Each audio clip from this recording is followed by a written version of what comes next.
नई नई कहानी देखने के लिए हमारे चैनल स्टोरी विद सागा को सब्सक्राइब करें और वीडियो को लाइक जरूर करें। आगे बढ़ते हैं कहानी की ओर। झारखंड के मूरी नामक गांव में रामू नाम का एक मजदूर आदमी अपनी पत्नी गीतांजलि और 10 साल की बेटी अंजलि के साथ रहता था। बारिश का मौसम शुरू हो चुका था और उनका घर काफी कच्चा था। छत पुराने टिन से बनी हुई थी जिसमें जगह जगह छेद हो गए थे। इससे बारिश के पानी की बूंदें अंदर तक आती थीं। उनकी बेटी अंजलि को बारिश में भीगता देख रामू को बहुत दुख होता था। पिछली बारिश बहुत परेशान करने वाली थी।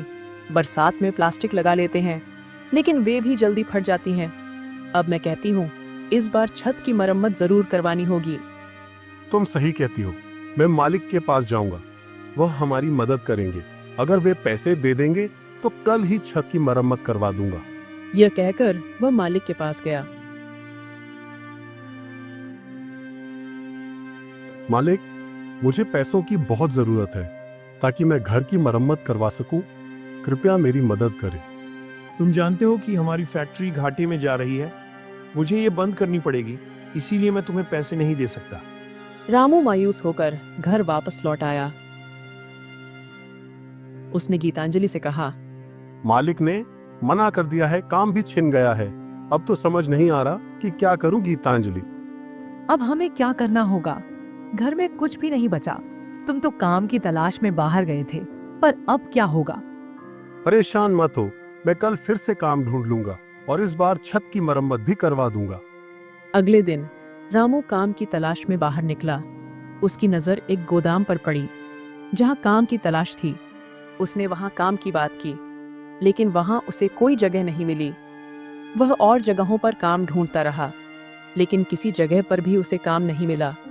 वह सोचने लगा, दिन खत्म हो गया, अब घर जाकर गीतांजलि से क्या कहूंगा। तभी एक चाय की दुकान पर बैठे लोगों से वह सुनता है कि बारिश और तेज पड़ने वाली है और गरीबों को इससे बहुत समस्या होगी। यह सुनकर रामू और भी मायूस हो जाता है क्योंकि उसे खुद ही काम नहीं मिल रहा था।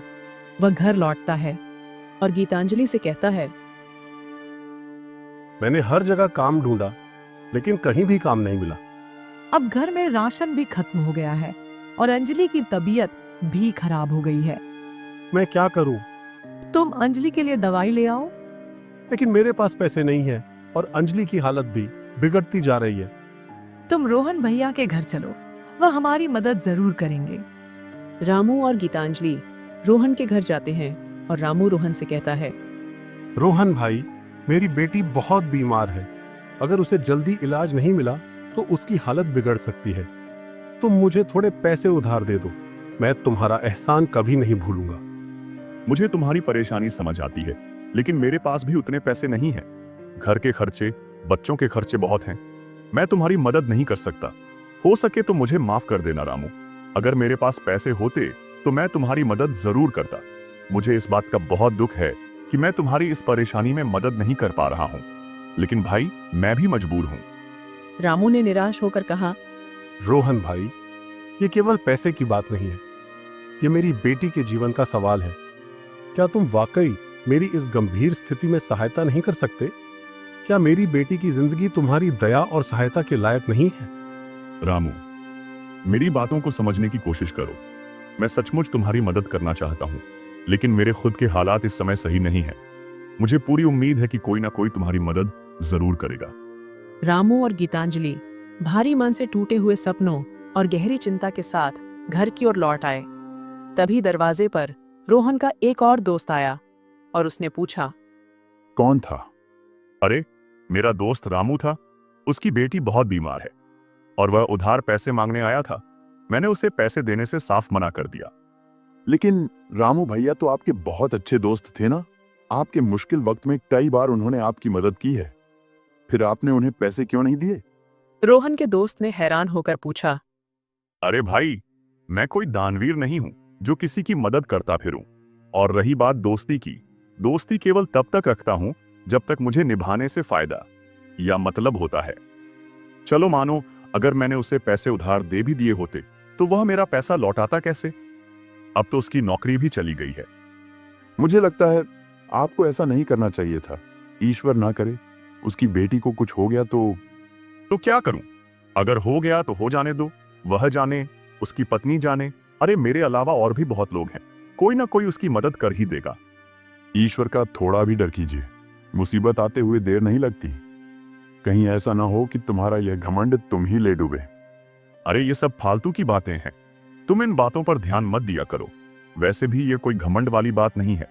अरे भाई मेरा पैसा है, मैं किसी को दूं या ना दूं, मेरी मर्जी है। रामू परेशान और बेबस था। उसने सभी जानने वालों से पैसे उधार मांगे, लेकिन किसी ने भी उसे पैसे नहीं दिए। लोग अलग अलग बहाने बनाकर उसकी मदद करने से मना कर चुके थे। कुछ ने कहा कि वे खुद भी परेशान हैं, कुछ ने कहा कि उनके पास पैसे नहीं है। उसकी स्थिति ऐसी हो गई कि वह सोचने लगा, वास्तव में मेरे लिए कोई नहीं है जो मेरी मदद कर सके। तभी अंजलि अपनी माँ से कहती है, माँ, मुझे बहुत ठंड लग रही है। ठंड से मेरा पूरा शरीर कांप रहा है। कुछ करते क्यों नहीं? अंजलि की आवाज में दर्द था। अगर इलाज नहीं मिला तो उसकी हालत और भी खराब हो सकती है। तुम्हें जल्दी कुछ करना होगा। तुम एक बार सेठ जी के पास जाओ, वह हमारी मदद जरूर करेंगे। रामू सेठ जी के पास पहुंचा और बोला, सेठ जी, मेरी बेटी अंजलि बहुत बीमार है, उसे इलाज की सख्त जरूरत है, लेकिन मेरे पास एक भी पैसा नहीं है जिससे मैं उसका इलाज करवा सकूं। मैंने अपने यार दोस्त रिश्तेदार सभी से मदद मांगी, लेकिन किसी ने भी मेरी मदद नहीं की। अब आप ही हो जो मेरी मदद कर सकते हो। सेठ जी ने दुखी होकर कहा, रघु, तुम्हारी बात सुनकर मुझे बहुत दुख हुआ। बुरे वक्त में कोई किसी की मदद नहीं करता। यार दोस्त रिश्तेदार केवल उसी वक्त तक साथ रहते हैं जब तक इंसान के पास पैसे होते हैं। गरीबी में सब मुंह मोड़ लेते हैं। लेकिन रामू, मुझे यह कहते हुए और भी ज्यादा दुख हो रहा है कि मैं तुम्हारी मदद नहीं कर सकता। तुम तो जानते ही हो, इस बार की योजना में अभी तक सरकार ने एक भी रुपया नहीं दिया। गांव में जो भी छोटा मोटा काम हो रहा है वह सब मैं अपनी जेब से करवा रहा हूं। मेरे ऊपर दुनिया भर का कर्ज हो रहा है और गांव वालों ने एक नया धंधा और बना लिया है। मुंह उठाए पैसे लेने आ जाते हैं जैसे उनका बाप रख गया हो। सेठ जी ने कहा, मुझे माफ करना रामू, मैं तुम्हारी मदद नहीं कर सकता। सेठ जी ने निराश होकर कहा। रामू अपने घर की ओर निकल पड़ा और सोचने लगा, आज लोगों ने साबित कर दिया है कि कोई भी किसी का अपना नहीं होता। बुरे वक्त में तो कोई भी किसी का साथ नहीं देता। वह यही सोच रहा था कि अचानक उसे बहुत तेज चक्कर आए और वह जमीन पर गिर पड़ा। वह बेहोश हो गया। उधर से एक भला आदमी आ रहा था और उसने रामू को बेहोश देखा। उसे रामू पर दया आ गई। अरे, यह तो बेहोश है। इसकी हालत तो बहुत गंभीर लग रही है। मुझे इसे यहाँ पर छोड़ना नहीं चाहिए। यह बेसहारा और कमजोर है। वह आदमी रामू को उठाकर ले गया और उसकी खूब सेवा की। कुछ ही देर में रामू को होश आ गया। ये मैं कहाँ हूँ? मैं तो अपने घर जा रहा था, फिर यहाँ कैसे आ गया? मुझे जल्दी से अपने घर जाना होगा। तुम रास्ते में बेहोश पड़े थे, इसलिए मैं तुम्हें अपने घर ले आया। तुम्हारा अभी अपने घर जाना ठीक नहीं रहेगा। पहले तुम्हें आराम करने की जरूरत है, फिर तुम अपने घर जा सकते हो। आपने मेरी मदद क्यों की? आप तो मुझे जानते भी नहीं हो, फिर भी आपने मेरी मदद की, मुझे अपने घर ले आए और इतने अच्छे से ख्याल रखा। देखो भाई, जीवन में केवल खुद की मदद करना ही काफी नहीं होता है। हम सब एक दूसरे की मदद के लिए हैं। जब कोई इंसान परेशान हो तो हमारा फर्ज बनता है कि उसकी मदद करें। हो सकता है कि तुमने अब तक लोगों के बुरे पहलू ही देखे हो, लेकिन मैं मानता हूं कि अच्छाई भी इस दुनिया का हिस्सा है।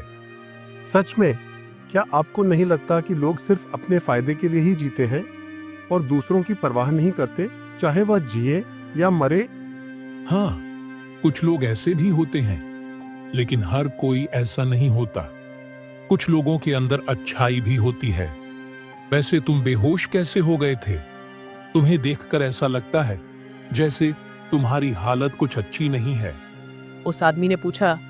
रामू ने सारी कहानी बताई और कहा, मेरी बेटी अंजलि बीमार है। मेरे पास एक भी पैसा नहीं है जिससे मैं उसका इलाज करवा सकूं। मैंने सभी से उधार मांगे, लेकिन किसी ने भी मेरी मदद नहीं की। मैं आखिरी उम्मीद लेकर सेठ जी के पास भी गया था, लेकिन उन्होंने भी मना कर दिया। वह आदमी दुखी होकर बोला, तुम तो बड़ी मुसीबत में हो। अब तक तो तुम्हारी बेटी की हालत और भी खराब हो गई होगी। तुम एक काम करो, जल्दी से घर जाओ और अपने बेटी का इलाज करवाओ। वह भला आदमी रामू को बहुत सारे पैसे देता है और कहता है, इन पैसों से तुम अपने बेटी का इलाज करवाओ और जो पैसे बचे उनसे अपने बेटी और पत्नी के लिए गर्म कपड़े खरीदना और छत की मरम्मत भी करा लेना, और जो पैसे बचे उनसे कोई कारोबार शुरू करना। जब कभी तुम्हारे पास पैसे हो तो मुझे वापस देना। तुम मेरे लिए किसी भगवान से कम नहीं हो। मैंने देवी देवताओं का नाम सुना तो जरूर है, लेकिन कभी देखा नहीं था। आज मैंने देख लिया, आपने एक अनजान आदमी की इतनी मदद की। इसका एहसान मैं जिंदगी भर नहीं भूल सकता। रामू जल्दी से अपने घर जाता है और अपनी बेटी का इलाज करवाता है। कुछ ही दिनों में रामू की बेटी अंजलि एकदम ठीक हो जाती है। एक दिन गीतांजलि रामू से कहती है, आपने मुझे बताया नहीं, आप पैसे कहाँ से लाए थे? ये पैसे मुझे एक आदमी ने दिए थे। मैं तो उसे जानता भी नहीं कि वह कौन था, लेकिन मेरे लिए वह किसी भगवान से कम नहीं था। मैंने उससे उसका नाम पूछा, लेकिन उसने मुझे नाम बताने से इनकार कर दिया। मैं उसे जंगल में बेहोशी की हालत में मिला था। उसने मुझसे कहा कि कुछ पैसों से अपनी बेटी का इलाज करवा लेना और बचे हुए पैसों से गर्म कपड़े खरीदना और बाकी पैसों से कोई कारोबार शुरू कर लेना। सोच रहा हूं कि इन पैसों से कोई काम शुरू कर लेता हूं, लेकिन समझ में नहीं आ रहा कि मैं क्या काम शुरू करूं। तुम सही कहते हो, वह आदमी हमारे लिए किसी भगवान से कम नहीं है। मैं तो कहती हूँ एक दुकान खोल लेते हैं जिसमें हम चाय पकोड़े बेचेंगे। तुम तो जानते ही हो मैं कितने स्वादिष्ट पकोड़े और चाय बनाती हूँ। रामू बाजार से जाकर चाय पकौड़े बनाने का सामान ले आता है और फिर वह अगले ही दिन से चाय पकौड़े बेचना शुरू कर देता है। अरे भैया, रामू ने तो पकोड़े चाय बेचना शुरू कर दिया। खुशबू तो बहुत बढ़िया आ रही है। चलो एक प्लेट पकोड़े खाकर देखूं तो सही पकोड़े कैसे बने हैं। हाँ हाँ, क्यों नहीं भाई, मैं तुम्हें अभी एक प्लेट पकोड़े देता हूं। ये लो भैया पकोड़े, जल्दी से खाकर बताओ कैसा बना। तुम मेरे पहले ग्राहक हो। जैसे ही वह आदमी पकोड़े खाता है तो वह खाता ही रह जाता है। उसे पकोड़े इतने अच्छे लगते हैं कि वह 3 प्लेट पकोड़े खा जाता है। अरे भाई जी, क्या मिला दिया पकोड़े। मैं पेट तो भर गया, लेकिन मन नहीं भर रहा। ऐसा मन करता है कि 2-3 प्लेट पकोड़े और खा लूं, लेकिन मैं खाऊंगा नहीं। कहीं पता चले मजे मजे में पेट खराब हो जाए। कुछ दिनों में रामू के पकोड़े चाय की दुकान फेमस हो जाती है। दूर दूर से लोग उसके पकोड़े खाने और चाय पीने आते हैं। ये बात गांव के सेठ के कानों तक पहुंची तो वह तुरंत रामू की दुकान पर चला जाता है। अरे वाह रामू, बड़ी दुकान खोल ली। अभी तो तू कुछ दिनों पहले लोगों से पैसे उधार मांगता था। एकदम से इतने सारे पैसे कहां से आ गए तेरे पास, जो इतनी बड़ी दुकान खोल ली? सेठ जी, सब ईश्वर की देन है। उसके घर में देर है अंधेर नहीं। अरे बात तो बहुत ज्ञान की कर रहा है। पकोड़े का नाम बहुत सुना है, जरा एक प्लेट पकोड़े मुझे भी खिला और एक प्याली चाय भी पिला। हाँ हाँ, क्यों नहीं सेठ जी। गीतांजलि सेठ जी को पकोड़े दो। सेठ जी ने गरम पकोड़े खाए और चाय की चुस्की लेते हुए बोले, वाह रामू, सच में तेरे पकोड़ों का जवाब नहीं। ऐसा स्वाद पूरे गांव में नहीं मिलेगा। ये सब आपका आशीर्वाद है सेठ जी। सेठ जी रामू को पैसे देकर चले जाते हैं। यूं ही कुछ दिन गुजर जाते हैं। एक दिन जब रामू अपने घर में होता है तभी उसका दोस्त रोहन आता है। रामू, तुम्हारी भाभी की तबीयत बहुत खराब है। घर में एक भी पैसा नहीं है जिससे मैं उसका इलाज करवा सकूं। तुम ही हो जो इस मुश्किल वक्त में मेरी मदद कर सकते हो। रोहन भाई, तुम परेशान मत हो, मैं अभी पैसे दे देता हूँ। रोहन ने मन ही मन सोचा, जैसे मैंने उसे पैसे उधार नहीं दिए थे, रामू भी मुझे पैसे उधार नहीं देता। लेकिन रामू ने ऐसा नहीं किया। उसके घर में जो भी मदद के लिए आता वह सभी की मदद करता है। यह सब देखकर रोहन को अपनी गलती का एहसास होता है। वह रामू से कहता है, आज मुझे सच्ची दोस्ती की ताकत का एहसास हुआ है। जब तुम्हारी आर्थिक स्थिति कमजोर थी, मैंने तुम्हारे सामने अपने पैसे का दिखावा किया और तुम्हारे हालात का मजाक बनाया। मेरे घमंड और अहंकार ने मुझे अंधा कर दिया था। मैंने तुम्हारी मदद करने से इनकार कर दिया। लेकिन अब समय ने मुझे सबसे बड़ा सबक सिखाया है। मैंने देखा कि पैसे और ऐशो आराम की दुनिया कितनी छोटी और अस्थायी है। सच्ची दोस्ती और मानवता की अहमियत कहीं अधिक है। मुझे अपनी गलती का एहसास है, कृपया मुझे माफ कर दो। रोहन, इसमें माफी की कोई बात नहीं है। मैंने जो किया यह मेरा फर्ज था। सच्ची दोस्ती और इंसानियत का मतलब ही यही होता है कि हम एक दूसरे के मुश्किल समय में साथ दें और मदद करें। तुम्हारे प्रति मेरी जिम्मेदारी थी और मैंने वह निभाई। तुम्हें अपनी गलती का एहसास हो गया, यह सबसे बड़ी बात है। समझना कि पैसे और ऐशो आराम की दुनिया की तुलना में सच्ची दोस्ती और मानवता की अहमियत कहीं ज्यादा है। यही तो असली माफी है, इसलिए मैं तुम्हें दिल से माफ करता हूं और यही सबसे बड़ी सजा भी है। अरे भाई, अब तुम जल्दी जाओ और भाभी का ख्याल रखो। रोहन अपने घर चला जाता है। रामू अपनी पत्नी गीतांजलि से कहता है, हमारे पास जमा पूंजी तो अच्छी खासी हो गई है और हमारा काम भी अच्छा चल रहा है। ईश्वर की दुआ से सब बढ़िया है। मैं सोच रहा हूँ क्यों ना मैं उस भले आदमी के उद्धार के पैसे उसे लौटा आऊं। रामू उस भले आदमी के पैसे वापस करने के लिए निकल जाता है। जब वह उसके घर पहुंचता है, भले आदमी को पैसे लौटाने के लिए वह भला आदमी नहीं मिलता है, बल्कि उसे वहां एक दूसरा आदमी मिलता है। रामू उससे कहता है, भाई, यहाँ पर पहले एक आदमी रहता था, मुझे उसी से मिलना है। कौन आदमी? वह आदमी मुझे इसी घर में लेकर आया था। मैं इस घर में लगभग 3 घंटे रुका था। अरे यहाँ ऐसा कोई आदमी नहीं रहता है। पिछले 25 साल से इस घर में तो मैं ही रह रहा हूँ। क्यों बेतुकी और फिजूल की बातों में मेरा समय खराब कर रहे हो? कितनी बार बताऊं कि यहाँ मेरे सिवा और कोई नहीं रहता है। अब यहाँ से जाओ और मुझे मेरा काम करने दो। रामू मायूस होकर अपने घर की ओर निकल पड़ता है। घर पहुंचकर वह अपनी पत्नी गीतांजलि से कहता है, गीतांजलि, आज मुझे बहुत ही अजीब स्थिति का सामना करना पड़ा। उस घर में जहां वह आदमी मुझे लेकर गया था ना, वहां मुझे वह आदमी नहीं मिला, बल्कि मुझे एक बिल्कुल अलग व्यक्ति मिला। उसने कहा कि वह 25 साल से यहाँ पर रह रहा है। उसके अलावा वहां कोई और नहीं रहता। तुम पूरी यकीन से कह सकते हो वह भला आदमी तुम्हें उसी घर में ले गया था? हाँ, मुझे पूरी तरह से यकीन है। उस घर की पहचान मेरे दिमाग में गहरी बैठी हुई है। वह आदमी मुझे उसी घर में ले गया था और मैं वहां करीब 2 घंटे तक रुका था।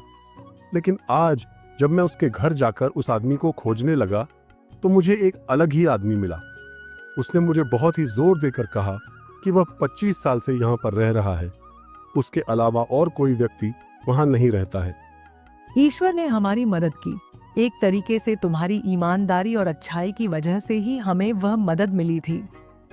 रामू जरूरतमंदों की खूब मदद करने लगता है। कुछ ही दिनों में वह एक बड़ा सा घर बना लेता है और फिर खुशी खुशी अपने परिवार के साथ रहने लगते हैं।